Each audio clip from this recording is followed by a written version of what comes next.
আসসালামু আলাইকুম। ফজরের আজান ভেসে এলো মসজিদ থেকে। আশহাদু আন্না মুহাম্মাদার রাসূলুল্লাহ পর্যন্ত এসে থেমে গেল বিল্লাল রাদিয়াল্লাহু আনহু। আর সামনে এগোতে পারলেন না। বারবার গলায় আটকে যাচ্ছে, চোখ দিয়ে অশ্রু ঝরছে। না, তিনি আর পারছেন না। হায়, আমার আজান শোনার মানুষটি চলে গেল। ঝর ঝর করে কাঁদতে লাগলেন। হাইয়া আলাস সালাহ ঢেকে গেল কান্নার আড়ালে। সবাই নিজের পরানখানি মাটি চাপা দিয়ে এসেছে। বুক ফাঁকা, শূন্য দৃষ্টি। ফাতিমা রাদিয়াল্লাহু আনহু কাঁদছেন আর বলেছেন, আনাস, তোমার পক্ষে কি করে সম্ভব হলো? তুমি তোমার রাসূলকে মাটি চাপা দিয়ে রেখে এলে। আহ! সবার অন্তরটা ফেটে চৌচির হয়ে যাচ্ছে। সবাই কাঁদছেন। মসজিদে নববী জুড়ে কান্নার রোল পড়ে গেল। আলী রাদিয়াল্লাহু আনহু এর দৌড়ানো হঠাৎ মাটিতে পড়ে গেলেন। ওসমান রাদিয়াল্লাহু আনহু শিশুর মতো ছটফট করতে লাগলেন। ওমর রাদিয়াল্লাহু আনহু সইতে না পেরে বলে উঠলেন, যে বলবে তিনি মারা গেছেন, আমি এই তলোয়ার দিয়ে তার মাথা ফেলে দিব। এখন সবার দৃষ্টি কর্ণধার সিদ্দিকে আকবর রাদিয়াল্লাহু আনহুর প্রতি। তিনি বিরহকে চাপা দিয়ে বহু কষ্টে নিজেকে সংযত রাখলেন, স্থির থাকার চেষ্টা করলেন। বহু কষ্ট নিজের মাঝে চাপা দিচ্ছেন, কিন্তু এরপরেও এভাবে কি পারা যায়? নিজেকে কোন রকম সামলিয়ে হজরায় প্রবেশ করলেন, কপালে চুমু খেলেন, বুকে চেপে ধরে কান্না শুরু করলেন আর বললেন, আপনি জীবনে মরণে পবিত্র। তারপর তিনি লোকদের সামনে বললেন, যারা মুহাম্মদ সাল্লাল্লাহু আলাইহি ওয়াসাল্লাম এর আশিক তারা শোনো, তিনি মারা গেছেন।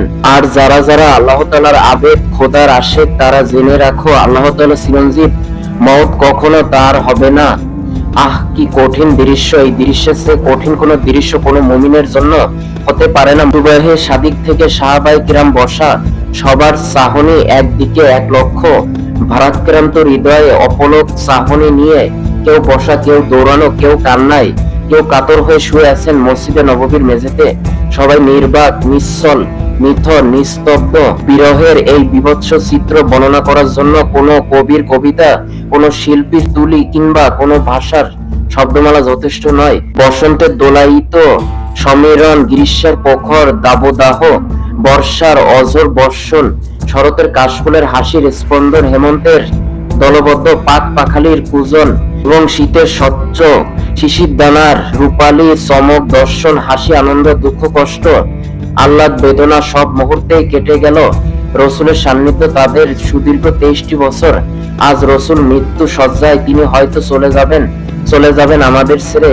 কখনো সেই মিম্বারে দাঁড়াবেন না, আমাদের সামনে কথা বলবেন না, জীবন চলার পথেও পাতলে বলে দিবেন না। সব কল্পনায় ভাসছে আর অঝোর ধারায় কান্না আসছে।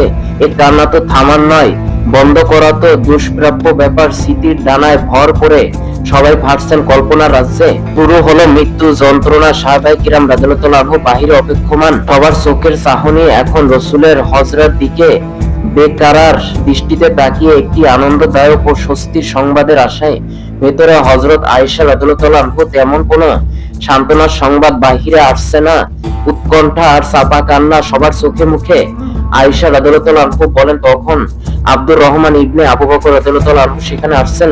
তার হাতে ছিল একটি মেসওয়াক। রাসূলুল্লাহ সাল্লাল্লাহু আলাইহি ওয়াসাল্লাম তখন আমার শরীরে হেলান দেওয়া অবস্থায় ভর করে আছেন। তিনি মেসওয়াকের প্রতি লক্ষ্য করেছিলেন। আমি জিজ্ঞাসা করলাম, আপনার জন্য কি মেসওয়াক নেব? তিনি মাথা নেড়ে নেওয়ার জন্য ইঙ্গিত করলেন। তারপর আমি মেসওয়াক নিয়ে তার জন্য নরম করে দিলাম। তিনি খুব সুন্দরভাবে মেসওয়াক করলেন। সামনে রাখা পানির পাত্রে তিনি হাত ডুবিয়ে মুখ মুছতে মুছতে বললেন, লা ইলাহা ইল্লাল্লাহ, নিশ্চয় মৃত্যু যন্ত্রণা একটি কঠিন ব্যাপার। সহিহ বুখারী হাদিস নং 2 থেকে 640। মেসওয়াক করা শেষ করে রাসূলুল্লাহ সাল্লাল্লাহু আলাইহি ওয়াসাল্লাম হাত উঠিয়ে ছাদের দিকে দৃষ্টি তুলে ধরলেন। তার দুই ঠোঁট নড়ে উঠল। তিনি বলেছিলেন, আল্লাহ ব্যতীত কোনো উপাস্য নেই। নিশ্চয় মৃত্যু যন্ত্রণা কঠিন ব্যাপার। মেসওয়াক করায় তিনি দোয়া করেছিলেন, হে আল্লাহ, নবী, সিদ্দিক, শহীদ ও সৎ ব্যক্তিগণ যাদের তুমি পুরস্কৃত করেছো, আমাকে তাদের অন্তর্ভুক্ত করো।